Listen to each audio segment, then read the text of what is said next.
Hey guys, welcome back to the new episode of হুট করে blog. তো এখন আমরা দাঁড়িয়ে আছি মৃত্তিকা নামক একটা আর্ট গ্যালারির সামনে, দেখতে পাচ্ছ। তো প্রথমত আর্ট গ্যালারির ভিতরে যাব, তোমাদেরকে দেখাবো এখানে কি কি আর্ট তৈরি হয়, কিভাবে হয়। মূলত যে জন্য আমার আশা এখানে সেটা একটু বলে দিই। আমরা বৃক্ষ ফাউন্ডেশনের হয়ে যে কাজগুলো আমরা করছি, আমরা যে 7 days nonstop Bolpur cleaning start করেছিলাম, সেটাই মূলত এখানে সেই জন্যই আসা। কারণ আমরা কোপাই মিশনটা শেষ করে ফেলেছি। কোপাই অ্যাকচুয়ালি আমরা ক্লিনিং প্রোগ্রাম রেখেছিলাম, সেগুলো সব মোটামুটি শেষ হয়ে গেছে।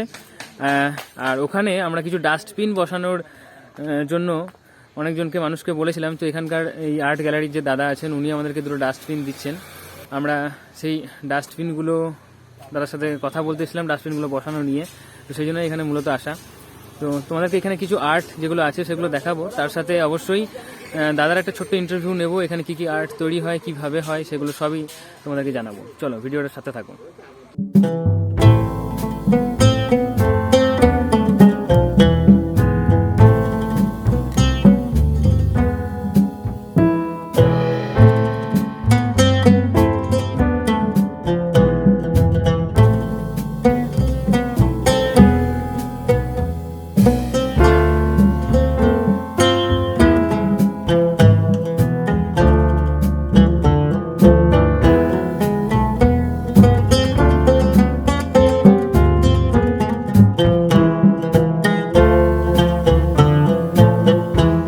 মৃত্তিকা আর্ট গ্যালারির ভিতরে দাঁড়িয়ে আছি। আমরা এখানকার দাদার সাথে কথা বলবো।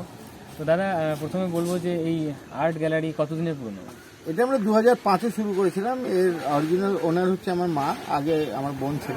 এটা ফ্যামিলি সেই অর্থে বলতে পারো। আমি এখানে অ্যাডভাইসারি ডিজাইনার হিসেবে থাকি, আমি এদেরকে অ্যাডভাইস করি, সারাক্ষণ এদের সঙ্গে থাকি। আর আমার নিজের প্রাইভেট যে কাজ হয় সেগুলোও আমি করি।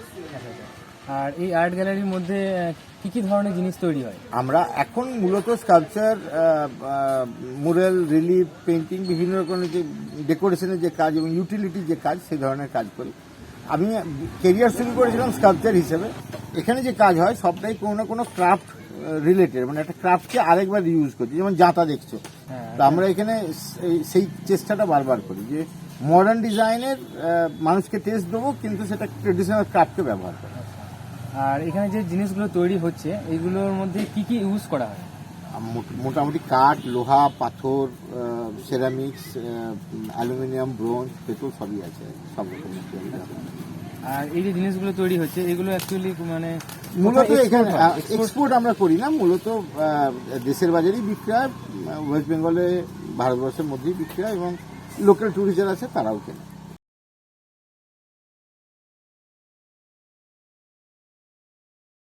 তো আমরা দাদার সাথে কথা বললাম, দাদাকে অনেক ধন্যবাদ। এখানে আমরা জিনিসগুলো তো দেখলাম কি কি তৈরি হচ্ছে আর কি দিয়ে তৈরি হচ্ছে, কিভাবে হয়, সবকিছুই আমরা জানলাম।